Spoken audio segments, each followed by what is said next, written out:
Welcome to our channel 100% knowledge with success. Video देखने से पहले चैनल को सब्सक्राइब कीजिए और बेल आइकॉन दबाइए। गुड मॉर्निंग स्टूडेंट्स, मैं यश हुसैनी बीएससी सेकेंड ईयर की फिजिक्स क्लास में आपका स्वागत करता हूं। आज का टॉपिक स्टार्ट करने से पहले मैं आपको एक बात बता देता हूं कि मेरे से कई स्टूडेंट्स पूछ रहे हैं सर नोट्स बनाए या नहीं बनाए। एज इट इज़ आपको नोट्स बनाने हैं। पूरी की पूरी बुक हम यूट्यूब पे पढ़ेंगे, एज इट इज़ पढ़ेंगे। जितना सिलेबस है एक एक टॉपिक मैं आपको यूट्यूब पे कराऊंगा।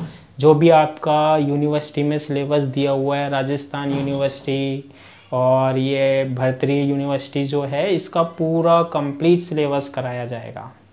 आपको करना क्या है, केवल जितनी चीज़ें मैं पढ़ा रहा हूँ उस चीज़ को आपको ध्यान से सुनना है, एक एक कॉन्सेप्ट क्लियर करना है।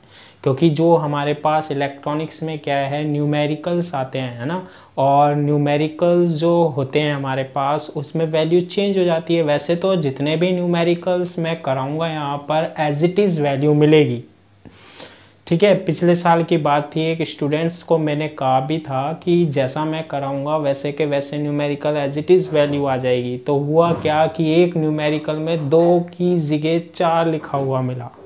2 की जगह कितना लिखा हुआ मिला? 4। मैंने कहा कि वही न्यूमेरिकल है जो मैंने कराया। उसने बोला नहीं सर, ये वो वाला न्यूमेरिकल नहीं है, आपने 2 से कराया था, इसमें 4 लिखा हुआ है। मैंने उसकी तरफ देखा, क्या करूँ, उसको एक समोसा खिलाया। मैंने कि अब तो वही न्यूमेरिकल है ना, 2 की जगह 4 वाला तो नहीं है ना? उसने कहा हाँ सर, आपने जो कराया वही है। मैंने कहा ऐसा क्यों? कहा क्योंकि सर मज़े ले रहा था। तो मज़े वजे नहीं लेना है, हमको क्या करना है, सीरियसली पढ़ना है ना, और सारे के सारे कॉन्सेप्ट को क्या करना है, क्लियर करना है। आज की क्लास में हम स्टार्ट करने जा रहे हैं क्या, input and output impedance of 4 terminal network, यानी चतुर टर्मिनल जाल की निवेशी व निर्गम प्रतिबाधा निकालने जा रहे हैं, ठीक है। पिछली क्लासों में हमने चतुर टर्मिनल के बारे में जाना था। आज उसके हम इनपुट इम्पीडेंस और आउटपुट इम्पीडेंस यानी निवेशी और निर्गम प्रतिबाधा निकालेंगे। तो सबसे पहले हम इसमें क्या निकालते हैं, इनपुट इम्पीडेंस। चतुर टर्मिनल जाल का क्या निकालते हैं, इनपुट इम्पीडेंस, यानी कि क्या, निवेशी प्रतिबाधा निकालते हैं, ठीक है। तो निवेशी प्रतिबाधा को फाइंड आउट करने के लिए सबसे पहले हम क्या लेंगे, चतुर टर्मिनल जाल लेंगे। बहुत बार बता चुका हूँ मैं, चतुर टर्मिनल जाल या नेटवर्क ये होता है जाल या फिर नेटवर्क, ठीक है। इसके कितने टर्मिनल होंगे? 4 टर्मिनल होंगे। एक टर्मिनल, दूसरा टर्मिनल, तीसरा टर्मिनल और चौथा टर्मिनल। 4 टर्मिनल हो गया, 1 2 3 और 4। ये जो साइड होती है ना, वो कौन सी साइड कहलाती है, निवेशी या इनपुट। क्लियर है ये वाली बात। और ये जो साइड होती है ना, इसे हम क्या बोलते हैं, आउटपुट या निर्गम या निर्गत साइड बोलते हैं। इसके बाद अभी तक हमने क्या पढ़ा था कि ये जो हमारे पास निवेशी साइड होती है ना, इस पर टर्मिनल पर हम वोल्टता कितनी लगा देते हैं, V1 लगा देते हैं। और यहाँ पर करंट कितनी फ्लो हो रही है, I1। यहाँ पर इन टर्मिनलों पर वोल्टता कितनी मानते हैं, V2। और देखो करंट अभी तक हमने क्या जूम करी थी, I2 अंदर की ओर, इनसाइड करी थी ना हमने। V2 जब हमने लगा रहे थे तो करंट कहाँ, करंट की डायरेक्शन क्या मानी थी, धारा की दिशा क्या मानी थी, अंदर की ओर मानी थी। जब हमने क्या पढ़े थे, पैरामीटर्स पढ़े थे, प्राचल पढ़े थे, ठीक है। अब जब हम क्या निकालने जा रहे हैं, इनपुट इम्पीडेंस निकालने जा रहे हैं, तो इसके लिए क्या है, एक कंडीशन है। क्या कंडीशन है? जब भी आप इनपुट इम्पीडेंस निकालो, निवेशी प्रतिबाधा निकालोगे ना, तो आपको यहाँ पर निर्गत में क्या लगाना पड़ेगा, एक लोड प्रतिबाधा, लोड इम्पीडेंस लगाना पड़ेगा। इसे क्या बोलते हैं, लोड बोलते हैं, ठीक है। क्या बोलते हैं हम इसे, लोड बोलते हैं। अब देखो होता क्या है कि जैसे मान लीजिए यहाँ पर कितना वोल्ट है, 10 वोल्ट है, यहाँ से 10 वोल्ट दे रहे हैं हम इस नेटवर्क में, और यहाँ हमें कितना मिल गया, 7 वोल्ट मिल गया। तो अब जब करंट I1 ऐसे फ्लो हो रही थी ना, तो इसमें से जब निकल के जाएगी तो आउटपुट में करंट की डायरेक्शन ये वाली होनी चाहिए या होनी चाहिए, होनी चाहिए ना।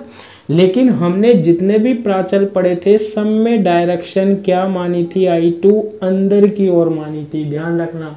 लेकिन जब भी हम लोड पर धारा देखते हैं ना, तो उसकी डायरेक्शन कहाँ देखोगे आप, ध्यान रखना। कोई भी लोड लगा देते हैं तो उसकी डायरेक्शन होती है बाहर की ओर, अंदर से देंगे तो ऐसे बाहर की ओर निकल के आएगी। लोड लगाने का मतलब क्या है, जैसे हमने बल्ब लगा दिया, तो बल्ब क्या है, एक लोड है, ठीक है। तो उसमें करंट ऐसे ही तो आएगी ना, अंदर से निकलती हुई है। तो ध्यान रखना, जब भी लोड लगेगा तो उसमें डायरेक्शन ये ए और ये बी मान लो कैसे फ्लो होगी, ये। जबकि अभी तक हमने जब पैरामीटर्स पढ़े थे तो विश्लेषण करने के लिए करंट कहाँ की ओर मानी थी, अंदर की ओर मानी थी। क्लियर है ये वाली बात। अब आप देखो करना क्या है, हमें निवेशी प्रतिबाधा को फाइंड आउट करना है।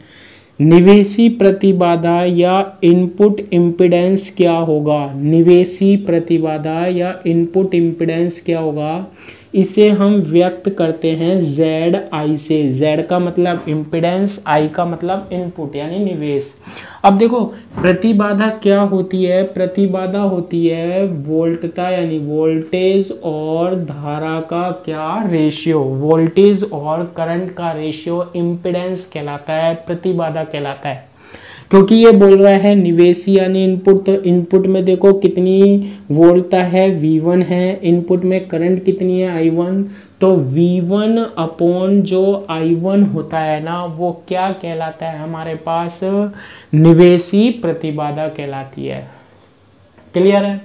अब देखो क्योंकि हमें प्रतिबाधा ज्ञात करनी है, इसलिए हम ये जो जाल लेंगे इसमें कौन से प्राचलों की बात करेंगे, Z प्राचलों की बात करेंगे।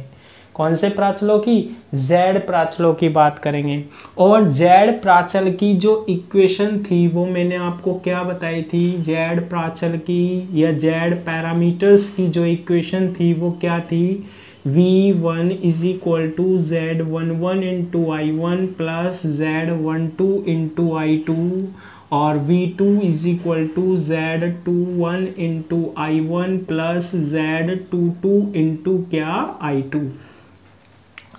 तो अब Zi की वैल्यू निकालनी है, तो देखो इसे कैसे लिख सकते हैं, Zi is equal to Z प्राचल के अकॉर्डिंग देख रहे हैं, V1 ये होता ही है हमारे पास क्या, Z11 into I1 plus Z12 into क्या, I2, ये एरिया V1 की वैल्यू, और डिवाइडेड किससे, I1 से।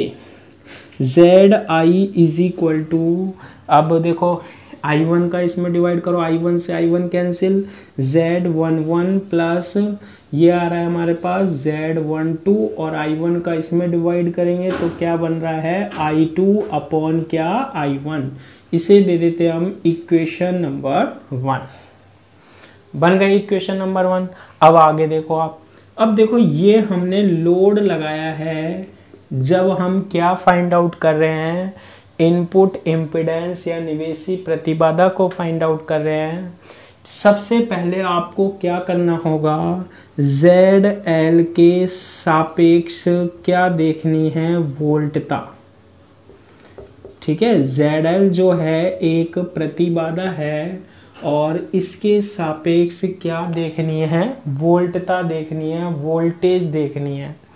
तो देखो वोल्टता जो होती है वो समांतर क्रम में समान होती है। अब ये देखो ये दो बिंदु देखो, एक पॉइंट ये है और एक पॉइंट ये है, और यहाँ एक क्या लगा हुआ है, प्रतिरोध लगा हुआ है, ZL लगा हुआ है।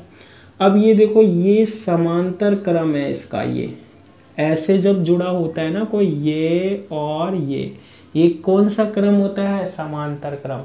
समांतर क्रम में या पैरेलल कॉम्बिनेशन में जो वोल्टता होती है ना वो क्या होती है, इक्वल होती है। जितनी वोल्टता इधर होगी उतनी वोल्टता इधर होगी। क्लियर है ये वाली बात। तो देखो यहाँ से हम V2 की वैल्यू फाइंड आउट कर सकते हैं। V2 कितनी होगी, जो यहाँ पर होगी, पैरेलल है ये, एक दूसरे के समांतर है। तो ZL के सापेक्ष जो वोल्टता होती है V2 is equal to, ohm's law क्या कहता है कि करंट इनटू रेजिस्टेंस, V बराबर IR क्या होती है हमारे पास, वोल्टता होती है। तो देखो IR, I कितना है पहले तो ये देखना है। देखो धारा कहाँ जा रही है, अंदर की ओर, लेकिन हम ZL के सापेक्ष देख रहे हैं तो कहाँ आ रही है, देखो बाहर की ओर आ रही है। तो अगर इस दिशा में जब I2 जा रही है तो विपरीत दिशा में कितनी जाएगी, -I2 जाएगी।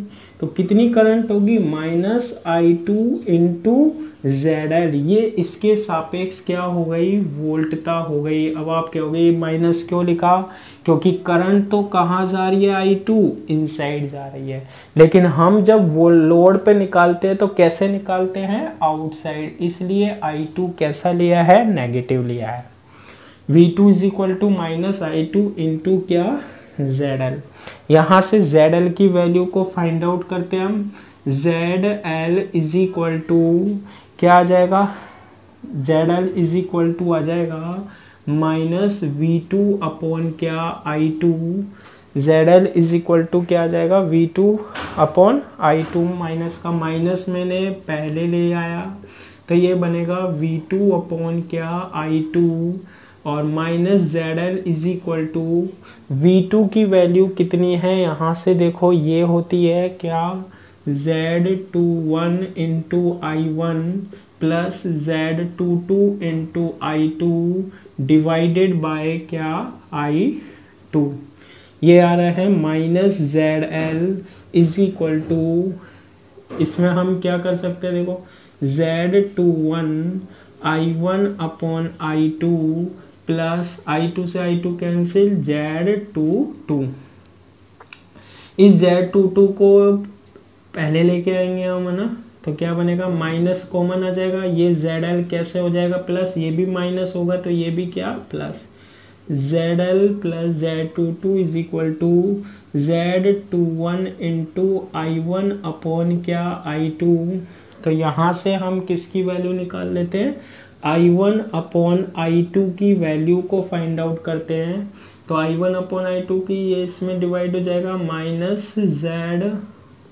Minus ZL plus Z22 divided by क्या, Z21।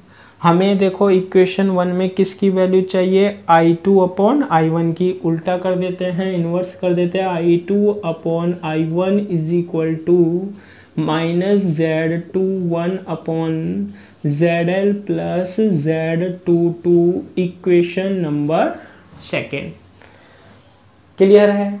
ये हमारे पास क्या है, प्रोसीजर है हमारे पास, जिस तरीके से हम I2 अपॉन I1 की वैल्यू को क्या कर सकते हैं, फाइंड आउट कर सकते हैं। अब हमें निकालना क्या है, देखो ZI निकालना है, तो क्या करेंगे हम, इसमें इसकी वैल्यू रख देंगे, देखो ठीक है। समीकरण 2 से, इक्वेशन 2 से वैल्यू को रखना है समीकरण 1 में रखने पर।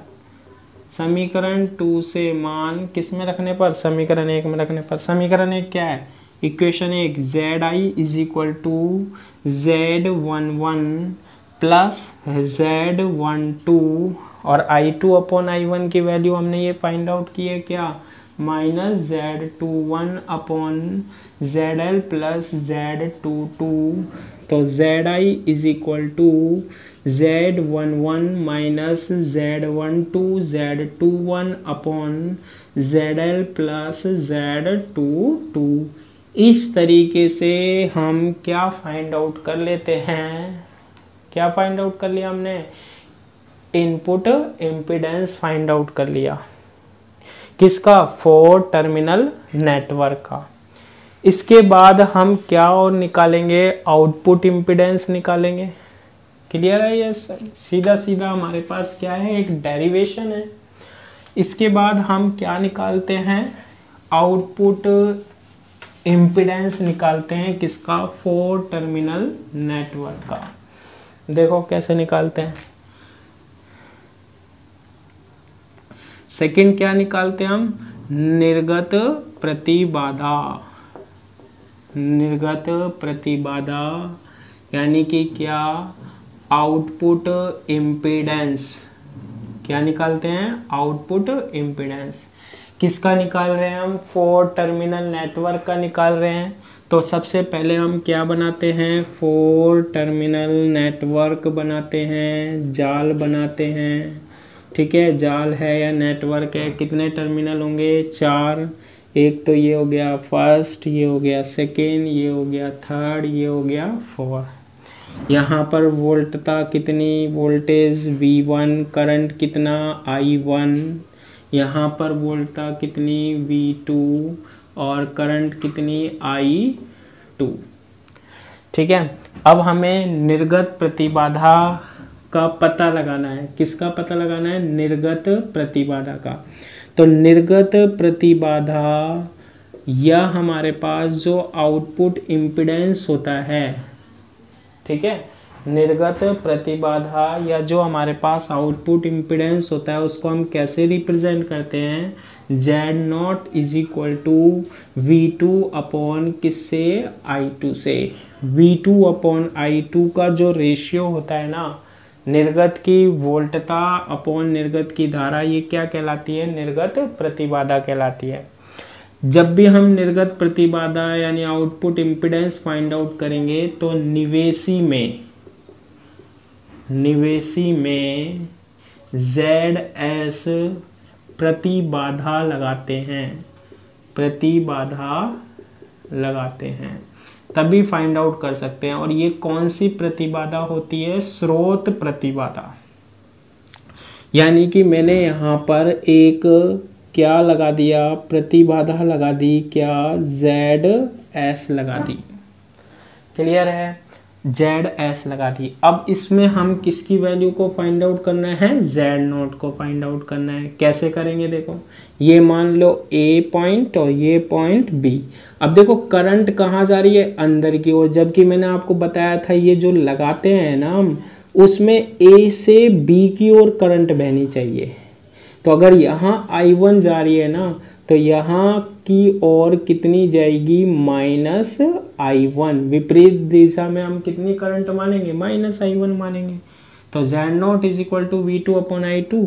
Z0 is equal to V2 की वैल्यू क्या होगी हमारे पास, इसमें V2 की वैल्यू को हम कैसे बता सकते हैं, V2 is equal to Z21 into क्या, I1 प्लस Z22 इंटू क्या, I2। ठीक है, डिवाइडेड बाय क्या, I2। I2 से क्या कैंसिल हो जाएगा, देखो Z21 आ रहा है तो Z21 लिख देंगे हम। I1 में किसका डिवाइड हो रहा है, I2 का डिवाइड कर दो, प्लस यहाँ पर देखो Z22 I2 से I22 कैंसिल, Z22 पहले इसमें डिवाइड कर दो फिर इसमें डिवाइड कर दो। इसको दे देते हैं हम इक्वेशन नंबर 1। क्या फाइंड आउट कर रहे हैं हम, output impedance of 4 terminal network. अब जब आउटपुट इम्पीडेंस निकाल रहे हैं यानी निर्गम प्रतिबाधा निकाल रहे हैं, उसके लिए निवेशी साइड में V1 की वैल्यू को फाइंड आउट करना है। यहाँ हमने कितनी प्रतिबाधा लगाई है, ZS। कितनी लगाई है ये हमने, ये कितनी प्रतिबाधा लगाई है हमने, ZS। तो क्या करना पड़ेगा, अब निवेशी साइड में, निवेशी यानी इनपुट में ZS की क्या निकालनी पड़ेगी, ZS के सापेक्ष क्या निकालनी पड़ेगी, वोल्टता निकालनी पड़ेगी, वोल्टेज निकालनी पड़ेगी। ZS के सापेक्ष वोल्टता, वही देखो आप यहाँ जो वोल्टता होगी ZS पर, ये जो 2 टर्मिनल दिखाई दे रहे हैं वो कितनी मिलेगी, जो यहाँ पर होगी वो V1 ही होगी। पैरेलल है, पैरेलल में क्या होती है, वोल्टेज समान होती है। देखो जो जितनी यहाँ होगी वोल्टता पैरेलल कॉम्बिनेशन में उतनी यहाँ होगी, यहाँ 5 वोल्ट, तो यहाँ भी कितनी है 5 वोल्ट ही होगी। तो V1 की वैल्यू वही होगी जो ZS के सापेक्ष वोल्टता होगी। तो V1 की वैल्यू निकाल लेते हैं, क्या होगी V1 की वैल्यू। ZS तो क्या है, प्रतिबाधा, ओम्स लॉ क्या कहता है, V बराबर IR। तो I कितनी है -I1 और R कितना है ZS, तो क्या बनेगा -ZS इंटू क्या I1। यहाँ पर किसकी वैल्यू निकाल लेते हैं हम, ZS की वैल्यू निकाल लेते हैं। ZS इज इक्वल टू क्या होगा, V1 अपॉन I1 होगा।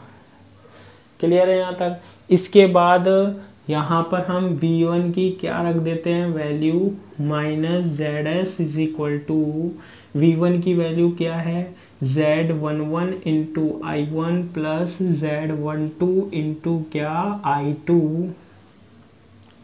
में डिवाइड किसका, I1 का, और -ZS is equal to I1 से I1 कैंसिल, तो Z11 plus Z12 into I2 upon क्या I1।